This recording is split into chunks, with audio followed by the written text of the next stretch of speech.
Every time I introduce myself and I say I'm the director of connections, people usually ask, what does that really mean? And I always say it's the connection of social and also media together as an integrated practice. And so that was one of the things that really interested me when I first came to T3, was that idea of an integrated discipline, but it hasn't always been like that. And I've always been curious, like, how did you all make that transition and that shift from being an agency that was really focused in on that media side into something that was so much more than that? Well, we've always had a practice at T3 of looking at what's next.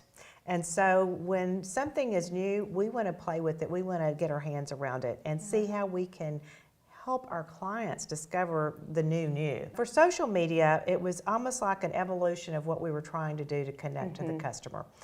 Because before, it was always the brand telling the consumer what we wanted them to know, basically. And we decided that early on, even way back in the Dell days and back with JCPenney, with Marriott, with some of the clients that we were working with, that there was a real opportunity to kind of play in that area and see what was going to happen with social to connect.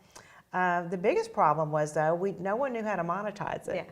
And so as we were putting together teams and experimenting, we could see the engagement, which was so exciting. So at least we knew that the consumer was engaged with the brand. So we could look at that as a metric. So one of the first campaigns that we really were excited about was a campaign around holiday and Christmas for JCPenney. And we could see that the amount of time the consumer was engaged with the site, with the social aspects of it, there were more sales. And we were just cheering, because it was like, wow, we finally proved this up.